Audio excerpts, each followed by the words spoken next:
man had always said from when Marcus was a young lad that he would have to earn his way into the business. Just because he was the firstborn son didn't mean that he would immediately be entitled. The dirty jobs had been his in. He'll miss that part of it. Getting right in the midst of things. The power he felt during his climb was like no other. He deserves his promotion. The people in the streets of Glasgow respect the family, respect their power. Of course there have been the odd chancers over the years who attempted to worm their way out of having to pay their debt to the family. But Marcus has always taken great pleasure in righting that wrong. It's what he does best.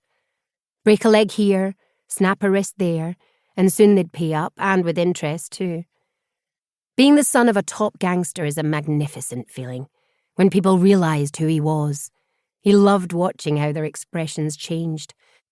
He's heard through the grapevine that people are commenting that Marcus is harder than his old man, and that how, when the time comes for him to take over, everything would change.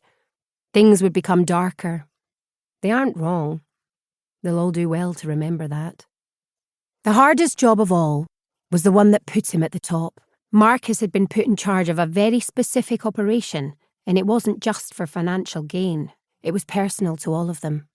"Killed 2 birds with 1 stone, son, and you've got your pick of the worms." That phrase has stuck with him from day one. Now he's succeeded. The plans are in motion and the reins of the business are just within reach.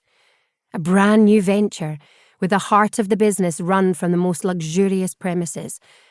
It's going to make him a fortune. And he's the top man now that his old man is retiring.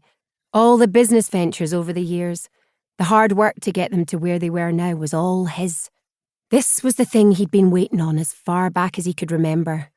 Although Marcus knew that his dad would never fully sit back and enjoy his later years, he would always want a hand in some of what was going on, and Marcus was fine with that, because he would be the boss from now on. It was all his. "You gonna pour one for me?" Tommy, Marcus's brother, asks. Marcus turns and smiles. "Already waiting for you, mate," Marcus replies, motioning towards the drinks cabinet. Marcus couldn't be happier to have his younger brother as his second in command. He won't trust anyone else. Their bond has grown in strength over the years, and now that Marcus is at the top of his game, he couldn't ask for a better team by his side. "So, where is she?" Tommy asks. "Your new bit of meat." Marcus laughs and swallows the last of the whiskey. He walks across the white tiled floor to the cabinet that houses his favourite whiskey, places the glass down on it, and runs his fingers across his trim black beard. "She's out shopping, buying herself something nice."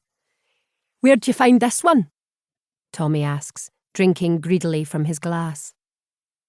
Looking out at the city of Glasgow at dusk, Marcus is stunned by just how stunning it all is. From up here, no one would know what goes on underneath. Marcus knows differently, and he's proud that his family are responsible for most of it. "Does it really matter?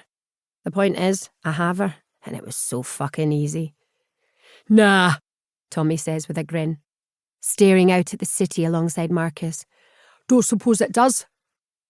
Marcus pours himself another whiskey and turns to the window on the opposite side of the apartment. From this side of the room, his home has a view of the south side of Glasgow.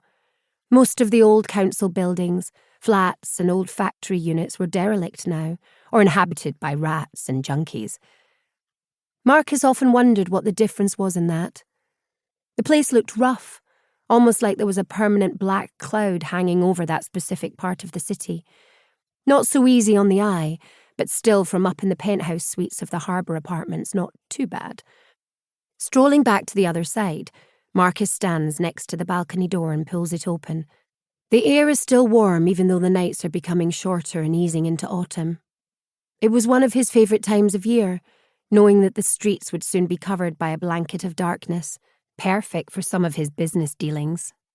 The low hum of traffic from below, along with the gentle breeze, eases the anger that always sits heavy on Marcus's chest.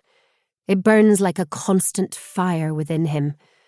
No amount of whiskey can erase what he knows. What had happened in the past did still affect him, and often left him reeling because how could someone do what they did to him? Growing up with a gangland criminal as a dad.